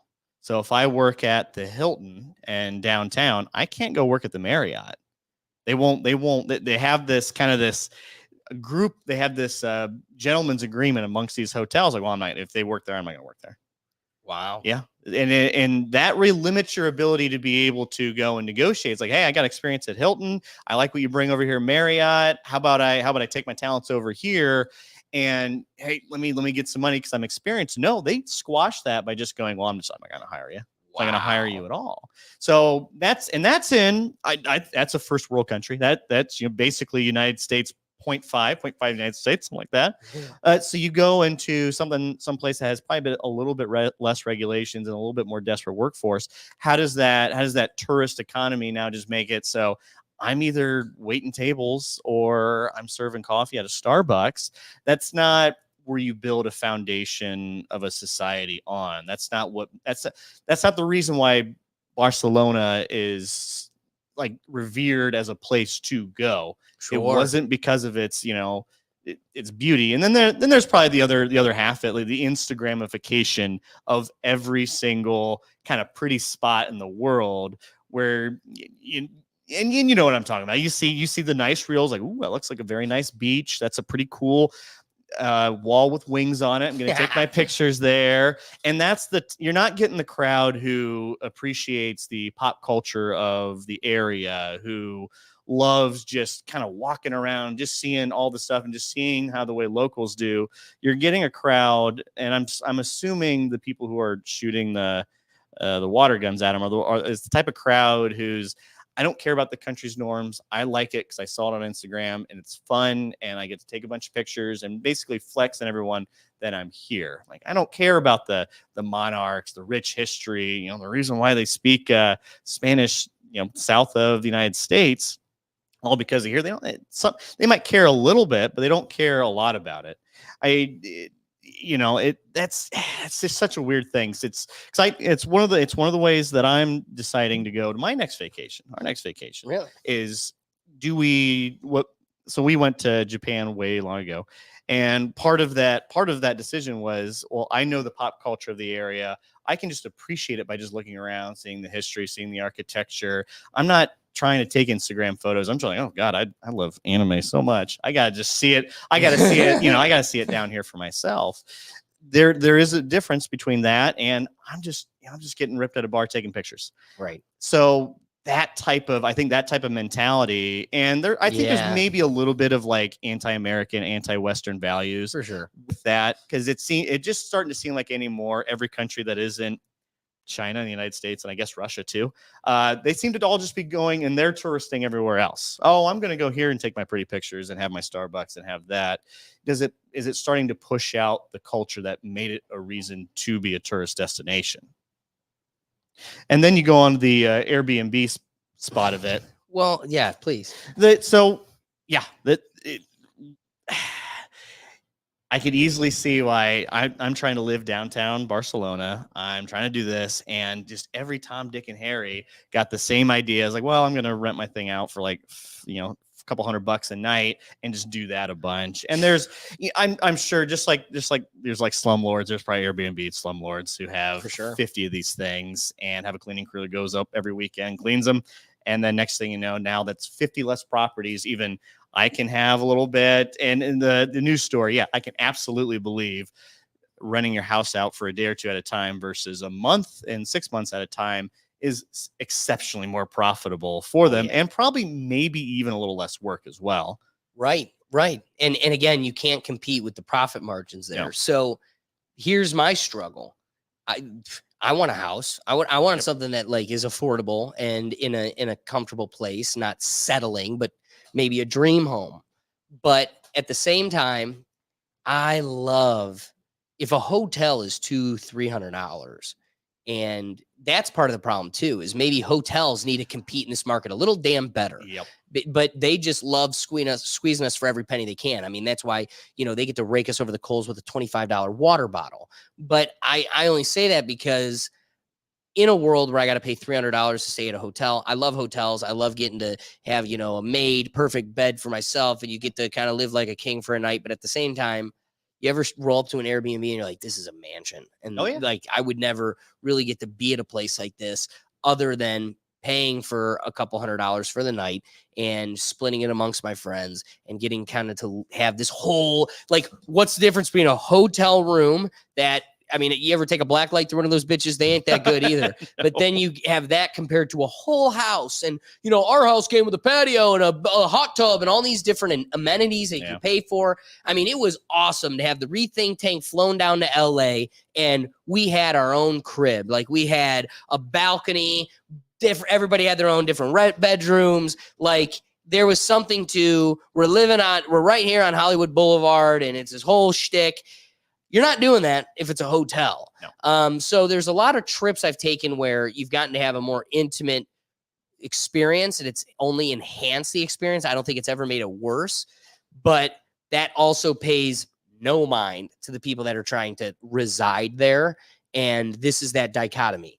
as somebody that travels a lot, I love the benefits of it. Yep. But then as somebody that wants to try to settle in a place that I don't feel like I'm quote unquote settling, or let's flip it on your head too. Let's say you do get that dream home, and now your neighbor rents out his house as an Airbnb, and there's like there's like a little alleyway. It's yours, but you can also go you can go to your neighbors if you really want to. And every single person who rents from an Airbnb goes in that little alleyway, knocks on your door. It's not really your door, it's his door, and it's just causing confusion. And that's every single night or like every single weekend of your life. At least when you go, like if you, let's say your dream home's right next to a hotel for some reason, people know, okay, just the hotel. I'm not knocking on your door. I'm knocking on the hotel's door, and I go in. At least you price that in, because the expectations are a little bit different. So when you in a neighborhood, you're not expecting short term. You want homeowners like yourself. You want people who will care about the community. They're going to be there. They aren't going to be loud. That understand some of that neighborhood values. You don't get that with short-term rentals. You don't even get that with even medium-term rentals either. Yeah. So being a neighbor to that, I'd hate it. I wouldn't like it either. At the same time, David, I'm shivering in my boots because I'm sitting here with 2 Pits tickets to a 21 Pilots concert in Barcelona, and I don't have an Airbnb yet. I'm literally sitting here thinking, as you're talking, I'm like, I really should get an Airbnb tonight. Like I should rent this tonight, so I have a contractual agreement that you can't back out of in a year and a half. Before we kind of start closing this thing, let's bring in Ricky for his thoughts. Ricky, if you could give me your rapping thoughts too, so we could get to the game. What are your thoughts on this whole ordeal? So it's a couple of aspects of this whole topic. Short-term rental is bad for everyday worker, because you have the businesses that support housing like Nantucket that has to compete with property tax because they keep going up, and it's hard to pay the wages. There's a lot of aspects of the short-term rental that is like tricky, but it's also good for someone like me. If I buy a house, I like to be able to rent a part of the house out to someone, make a little profit and everything on Airbnb. Doug will stay with you. Also, you said earlier, oh yeah, Doug can always come by, Dougie Fresh, my dog. But you also said earlier, hotels needs to start competing with Airbnb. And that is so true, especially in the price point. Like, I feel safer in a hotel. Like, we just booked our Airbnb for Colombia next year. And I will feel safer in a hotel because I don't know Colombia. But the hotels are not competing with Airbnb. They're giving skyrocket. But brother, in Colombia, I don't know if I trust the door guy there either. No, not at all. Facts, but I don't like Europe. I'm not a European person. Only thing I want to go glowing to too Europe. bright for you over there. Not even. I would look as disdain. I feel like European look at black people as like disdain. Like, why are you here? Why da da da da? Like, I want to go somewhere where I can connect with a normal person. Yeah, it's a poor country, but they will treat me a lot better, and it would be a lot easier to get along with someone there than fucking Europe. Only place I want to go to Europe is only because the song is "Nigga in Paris." I just want to go to the Eiffel Tower just to say I was a nigga in Paris. I'll go with you to Paris. I swear to God, I tell Nilette that all the time. Like, that's the only place in Europe I want to go. It just like what you see, the squirters and the water gun. That's what Europe's seen. Like, they're bitter people. They don't like foreigners. Like, they like, why are you here? You have all this history. Y'all started this shit for real. Like, y'all, like, so we want to come and see what y'all did. Like, why y'all came to Africa and shit niggas out to everywhere. Like, we want to see certain shit. You know what I mean? And y'all be like, that video, especially them squirting guns and shit. I watched the video. Lil Duval, shout out Lil Duval. He posted some real shit on his page. I watched him squirting them people. How do you know they're not regular Spaniards sitting there having a coffee? What is wrong with you? Like, have some decency about yourself. Like, that is crazy. Have some decency about yourself. But I don't like to travel to first world country a lot. Went to Puerto Rico. Puerto Rico was awesome. Nalette got to connect with her culture. Like, it was awesome. It's great food, great experience. great people. Like it's a first world country, but third world people. Like I don't know how to explain it. Like Wow. I don't know how to explain it. I don't know how to explain it. It's a better feel. It's America in the Caribbean. That's all I explain Puerto Rico.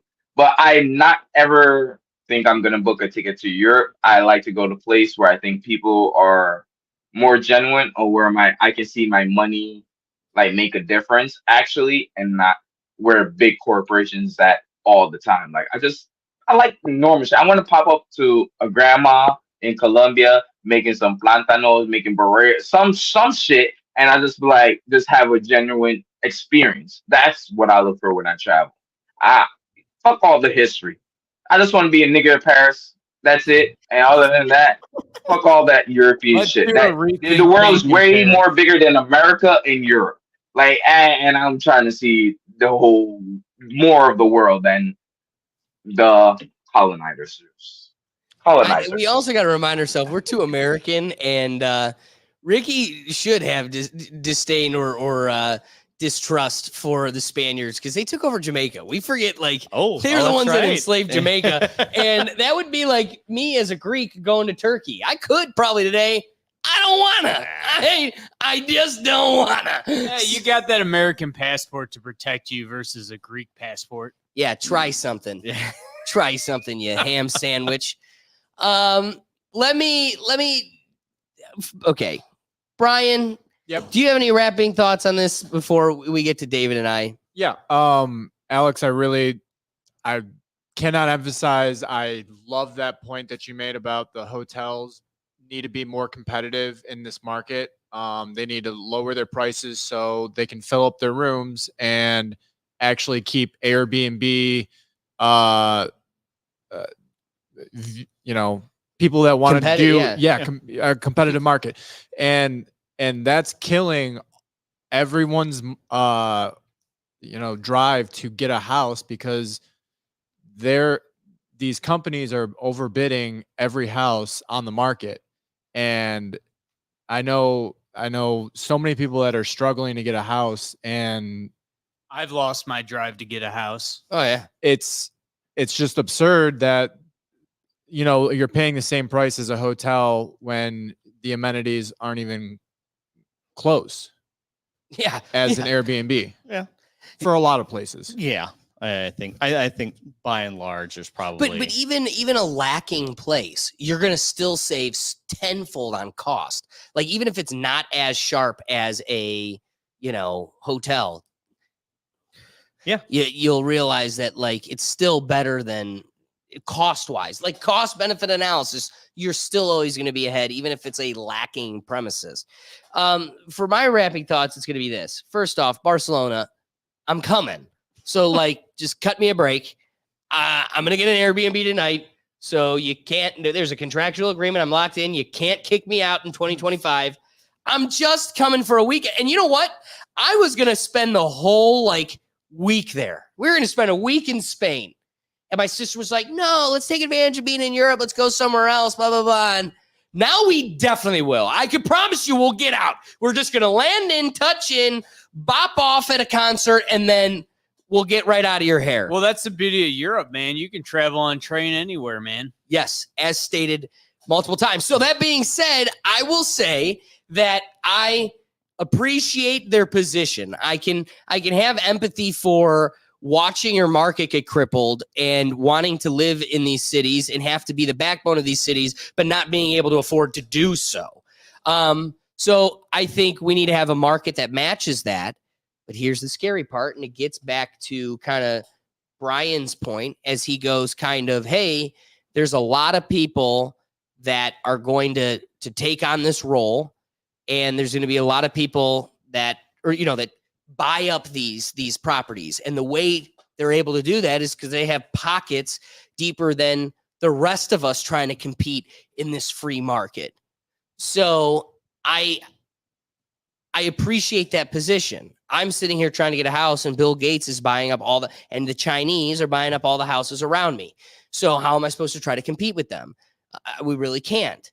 Well, at some point, it hurts right now, but it's always going to gonna ricochet back. Like it always rights itself, and it will reach its equilibrium at some point. If 10 families own all the homes, like that's not sustainable either. So it's going to backfire on, these real estate moguls that have taken over a market and have more properties than they can totally manage or keep up with, that a market that can't fuel it, a market base that can't fuel it. So as much as I fear the impacts and ramifications that we're dealing with currently, I don't think it's sustainable, and I think it'll naturally right its course. Ricky's itching in the wing with something to say. Ricky, what are your thoughts? I was just saying, you hit it nail on coffin. I hit the never mind, but you hit a nail in the coffin, bro. The rich is just getting richer based off just buying all these properties, especially here as well, and renting them out. Like they just buy the house, go to Florida. They don't even be here and rent it out. They're just getting richer, so it's harder for all of us. You hit it on the coffin. I said never mind, but man, you're studious, brother. You got it. Studious. So, David, with that being said, what are your rapid thoughts? I want to disagree with you a little bit. I don't think it's going to work itself out without some sort of intervention. Not necessarily intervention, but the way that market kind of works itself out is like a whole revolution, like a crash. Yeah, like a major economic depression crash. The point where I'm carrying assets away or like depreciating assets essentially. I don't think it's we saw it in 2008. It's not great for the economy whenever one house prices just crash suddenly. It's nice for those who are able to buy a house, because I think our biggest financial mistake was not being able to buy a house in 2010. Yeah, when we were still in high school. Damn it. But these types of things, like the monarchy in England, the reason they're so powerful is because they have so much land. Land is one of the very few things that they're not making less of it, and there is more people. So there is an inherent power within real estate versus any other sort of asset. So the more of that you have, the more inherently powerful you are. There is some, you can be upside down on some of those loans, but by and large, most of those people are not. It's very difficult to lose money in real estate if you're not overpaying and if you're not over leveraging yourself. So there is, I don't see it correcting that much. And I think this is where like the government should be working for the people. You would hope. You'd hope. Again, in an ideal world, this is what they should be. It's like, ooh, too many people. We're seeing too much of the market's kind of focused on this, because tourism is, I think, inherently an unnatural economic force, because it's by and large trendy. One day it's Barcelona, the next day it's Naples in Italy, the other day it's London. So it's transient in a bit of a nature. So when you have too much of your economy built up on that style of economic force, once it stops, it could decimate a spot. I don't know of too many places that we can at least point to an example where they stopped going because the tourism wasn't trendy, but I can only imagine that is as high as it can get for some people. It drags everyone down fairly equally once it hits. So I can sympathize with a country if too much of your GDP is tourism. I try to find ways to stop it, because it's not sustainable long term. That I could totally respect. Doug, what are your rapping thoughts? Kind of sucks. I mean, like Europe is all interconnected. Like people are going to be coming, and you don't know that they're not other Europeans, and you're all supposed to be in this union together. I'm, not very united for a European Union, I guess, is my rapping thought there. Well said. Well said. Okay, this is now going to be the favorite part of the episode that I was looking forward to the most. We are going to be playing a fun game. It's going to be David versus Ricky versus Brian. Playing the game, is it a third world country or a Democrat city? I'm going to call for Doug to pull up a picture, and then I'm going to ask for the contestant to guess, is it a Democrat or a third world country? Or is it a Democrat city or a third world country? So with that being said, can you go to image one? We're starting with David. We're looking here at image one. Image one.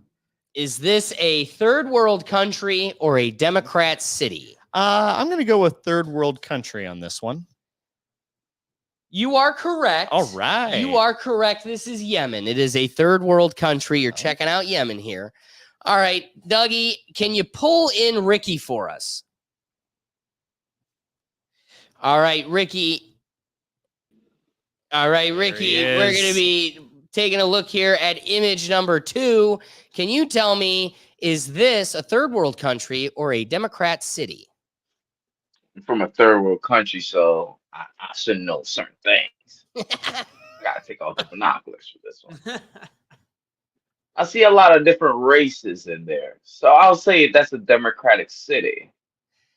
That is an educated guess. You are correct. This is New York City. Oh, hell yeah! All right, we've got David and Ricky swinging for batting 1,000 so far. All right, Brian. Oh, Brian, you're gonna have to stand by the microphone.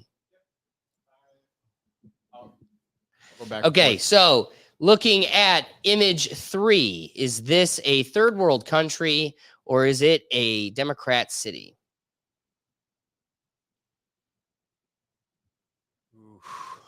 I'm going to go third world country.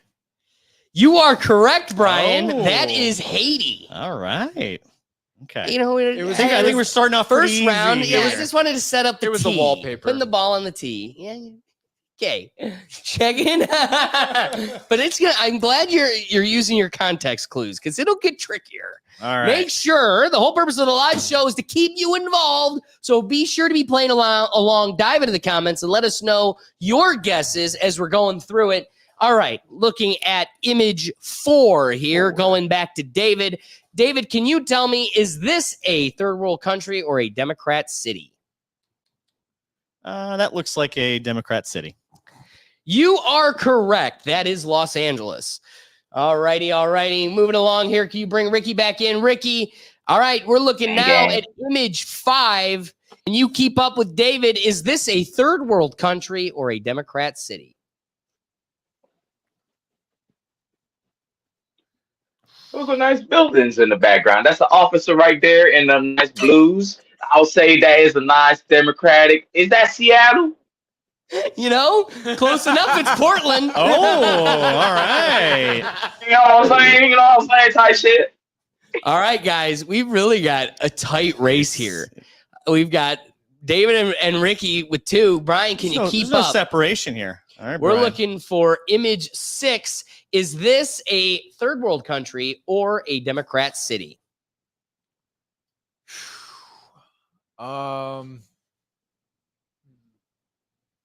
Dude, there's a slide in the background, a water slide.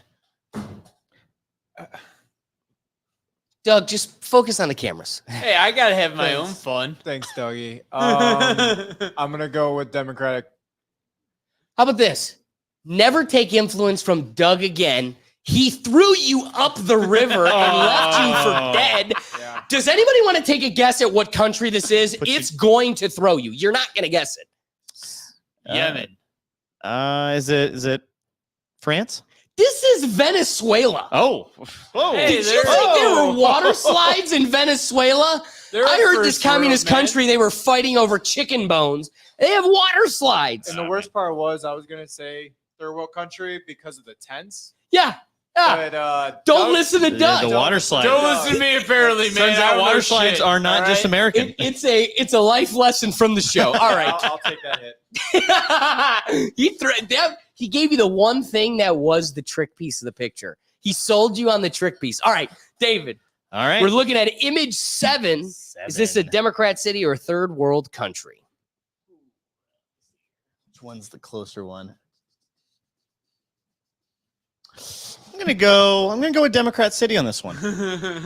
You are correct. That is Yes. San Francisco. All right. All right. I'm on a heater. Can Ricky keep the lead here and keep up with David? Let's go. We're looking at image 8. Is this a Democrat city or a third world country? Oh, green signs, freeway, high sky rise in the back. That's definitely Democratic. It's America, bro. The city, Philadelphia. That is Philly. Must be American. Philadelphia. You're looking at Chicago. Chicago. You're correct. Chi-town. Chi-town. All right, we're going back to Brian. Ew. Don't be taking any advice from Dougie. Oh yeah. Yeah, don't listen to me this Ears are time. closed. Image 9. Ears are closed. Is this a third world country or a Democrat city? Oh man, those skyscrapers are telling me it's a democratic city. You are correct. You're looking at Austin, Texas.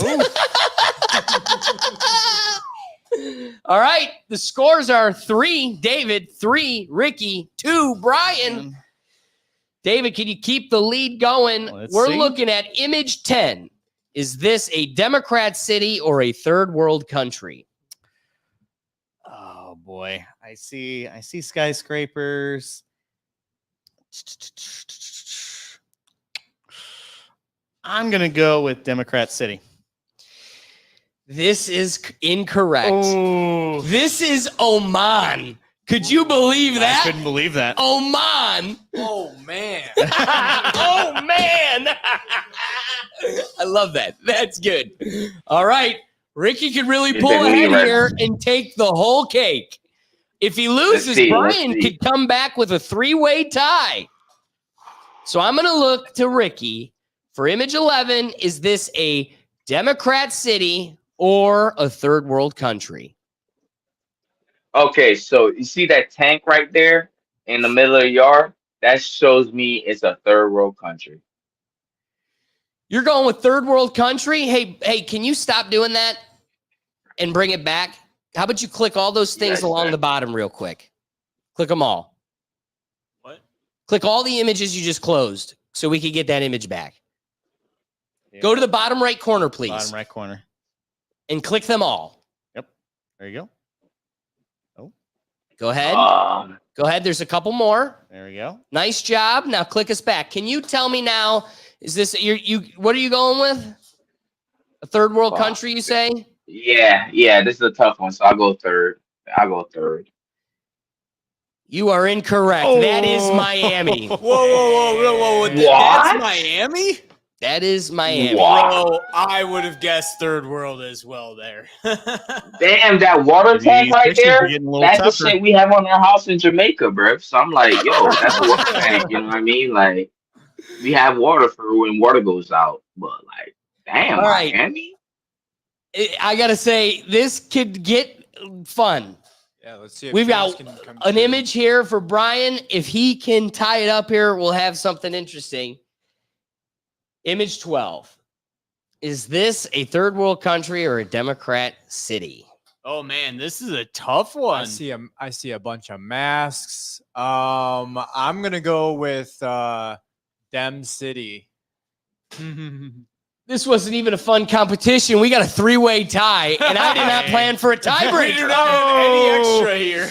I did not plan for a tiebreaker. Doug, you go back to that real quick. Image 12. This is a Chaz zone. This is a real throwback. You want to see a Democrat city? Oh my god. This is the Chaz zone. Hey, it's not Democrat City. It's been taken over. This America's first, First most re- takeover since War of 1812. yeah, most recent insurrection. A Really? third world country within a first world. That being said, here's the tiebreaker. We got to have a tiebreaker. I just will not sleep at night with this 3-way tie. So I want to know if first one to yell AOC gets to answer the question.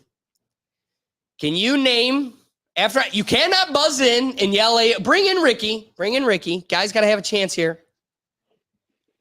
You cannot buzz in until I finish asking the question. First one to yell AOC gets to be asked the question or gets to give the answer. What is the city with the highest murders? AOC. What's your guess? My guess will be Chicago. His guess is Chicago. Do you guys want to accept that or do you want to give a different one? I'll give a different one. Go Los Angeles. Okay, and The most murders. most murders. Most murders. I'm gonna go with Chicago as well. Well, wait, I wanted to throw in a guess too. Doug, you're not playing. Gary, Indiana. Jesus. Had to throw it out there. Take a different guess. Philly. Because otherwise, if it was Chicago, he would win. So you hedge your bets. You go Philly? Yeah. This was a bad tiebreaker because it was St. Louis.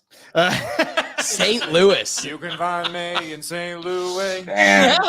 Sexy Ray killing it up. That's So Sexy Ray. I'm going to give it back to you guys. One last tiebreaker. Yep. First one to yell AOC gets to give their guess. Can you name a third world country with the most murders? Oh, AOC. Brian? Venezuela. We got Venezuela. Ricky? I will go with. Fuck, what's the country? Oh my God! Let's do this. Damn. I'm just all right. Colombia. Shit. Fuck. I'm going there. Okay, Fuck. we've got something good. That might not be bad. Somalia? And Somalia. Okay, so here's the. It is often said that Colombia has the highest murder rate in the third world countries, but the statistics show it's Venezuela. That is exactly from this article. Boom. And Brian Yo. is victorious. Yo, it's all right. It's all right. Make a victory show. There he is. I was saying, be small, being on camera and winning it. Bro, anytime you play a game, be small. Just get off the camera, throw Doug in the control seat, bro. I didn't do too bad. I just don't understand a Mac at all. So this ain't bad considering I'm a PC man. Asiago Cortez, we're proud of you all you guys. You know your Democrat cities, and you know who's got the murders. Came back from a 3-way. That being said, Ricky, we're going to close this baby. So tell us, Just Another Day TV, where can they find you? Tell the people. Hey, Just Another Day TV, man. Y'all won't have no content until closer to winter time, but there is a lot of good stuff on the channel, so go check it out, man. Hey, and we here every Tuesday, right here on the Rethink Tank. You feel me?